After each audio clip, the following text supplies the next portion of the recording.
साथियों, आज का जो हमारा टॉपिक है भारतीय संविधान की विशेषताएं। ऐसी कौन सी विशेषता है भारत के संविधान की जो विश्व के अन्य देशों में नहीं है।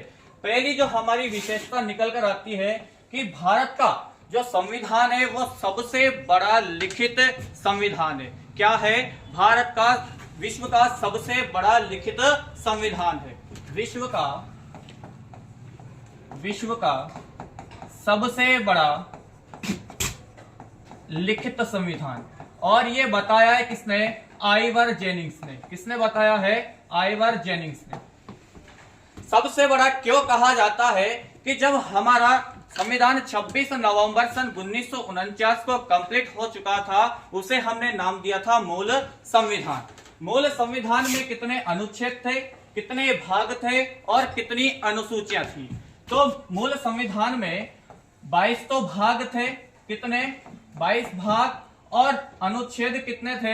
अनुच्छेद थे 395 और अनुसूचियां थी 8।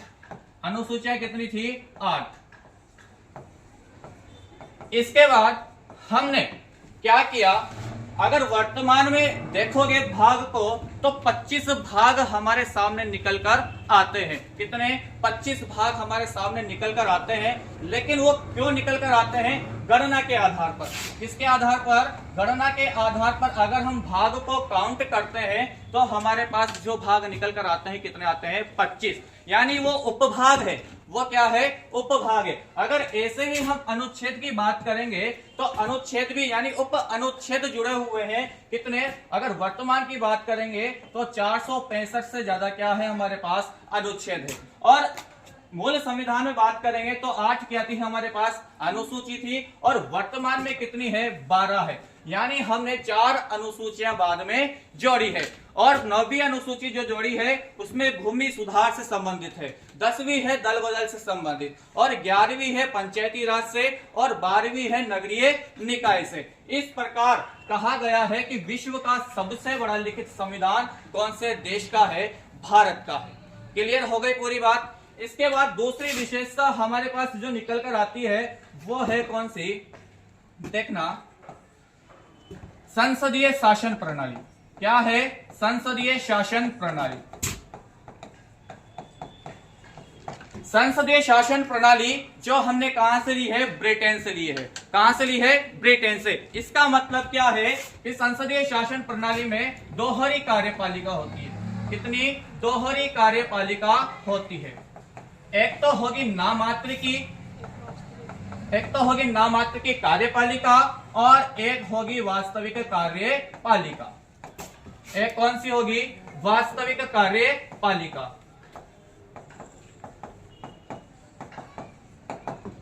नामात्र की कार्यपालिका की प्रमुख की बात करें तो कौन होगा? राष्ट्रपति होगा। कौन होगा? राष्ट्रपति होगा। और वास्तविक कार्यपालिका के प्रमुख की बात करें तो कौन होगा? प्रधानमंत्री होगा, यानी प्राइम मिनिस्टर होगा। ठीक है। वास्तविक कार्य तो कौन करेगा? पीएम करेगा, यानी प्राइम मिनिस्टर यानी प्रधानमंत्री करेगा। लेकिन नाम किसका होगा? राष्ट्रपति। यानी नाम मात्र का प्रमुख कौन होता है? राष्ट्रपति होता है। क्लियर हो गई? 2 विशेषताएं आपको समझ में आ गई। इसके बाद हम तीसरी विशेषताओं की बात करते हैं। तीसरी विशेषता की हम बात करेंगे तो हमारे सामने निकल कर आती है नम्यता एवं अनम्यता का मिश्रण।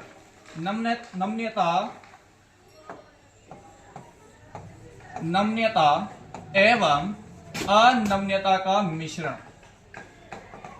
इसका मतलब है कठोर एवं लचीलापन का मिश्रण। कठोर एवं लचीलापन का मिश्रण।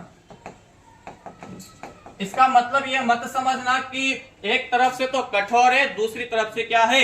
लचीलापन है। इसका मतलब यह नहीं है। इसका मतलब यह है कि जो हमारे संविधान में संविधान संशोधन की जो करने की प्रक्रिया है वो कैसी है? कठोर के साथ साथ लचीली भी है। हमारा एक आर्टिकल है आर्टिकल 368, जिसमें किसकी प्रक्रिया का उल्लेख है? संविधान संशोधन करने की प्रक्रिया का उल्लेख है। संविधान संशोधन करते हैं हम 3 प्रकार से। कितने प्रकार से? 3 प्रकार से। लेकिन आर्टिकल 368 में 2 ही प्रकार की संविधान संशोधन करने की प्रक्रिया का उल्लेख है। तो तीन कौन कौन सी है, पहले हम उसकी बात करते हैं। एक तो है साधारण बहुमत के द्वारा, किसके द्वारा, साधारण बहुमत के द्वारा। दूसरा है विशेष बहुमत के द्वारा, विशेष बहुमत के द्वारा क्या कर सकते हैं हम, संविधान में संशोधन कर सकते हैं। और तीसरा है विशेष बहुमत प्लस, विशेष बहुमत प्लस आधे राज्यों की क्या होगी, सहमति होगी, आधे राज्यों की क्या होगी, सहमति होगी। तो मैंने बताया आपको कि आर्टिकल 368 में जो दो संविधान संशोधन करने की जो प्रक्रिया है वो कौन कौन सी है, एक तो विशेष बहुमत है और दूसरी है विशेष बहुमत प्लस आधे राज्यों की सहमति। इन दो जो संविधान संशोधन की करने की जो प्रक्रिया है वो आर्टिकल कौन से में है, 368 में है। इसका उल्लेख नहीं है, इसका उल्लेख नहीं है। और जो हम संविधान संशोधन करते हैं उसमें ये दो ही प्रकार के संविधान संशोधन को काउंट किया जाता है, इसको काउंट नहीं किया जाता। ठीक है। अब साधारण बहुमत ऐसे कौन कौन से होंगे जिस साधारण बहुमत के द्वारा होंगे, मैं बात करूं आपके सामने, या तो विधान परिषद का क्या करना हो, गठन करना हो, क्या करना हो, विधान परिषद का गठन करना हो, या राज्य की सीमा में क्या करना हो, परिवर्तन करना हो, राज्य की सीमा में क्या करना हो, परिवर्तन करना हो। ठीक है। और विशेष बहुमत, विशेष बहुमत का मतलब है कि या तो मौलिक अधिकारों में परिवर्तन करना हो, क्या करना हो, मौलिक अधिकारों में परिवर्तन करना हो, या फिर नीति निर्देशक तत्वों में कुछ परिवर्तन करना हो, तो हम कौन से बहुमत के द्वारा करेंगे, विशेष बहुमत के द्वारा करेंगे। बात करें हम विशेष बहुमत प्लस आधे राज्यों की सहमति के साथ बहुमत कौन से उस पर काम करेगा, तो वो काम करेगा आपका एक तो राष्ट्रपति का जो निर्वाचक मंडल है उससे संबंधित कोई हमें कुछ परिवर्तन करना हो तो कौन सा बहुमत चाहिए, विशेष बहुमत प्लस आधे राज्यों की सहमति, या 7वीं अनुसूची में परिवर्तन करना हो तो भी हमें विशेष बहुमत प्लस आधे राज्यों की क्या चाहिए, सहमति।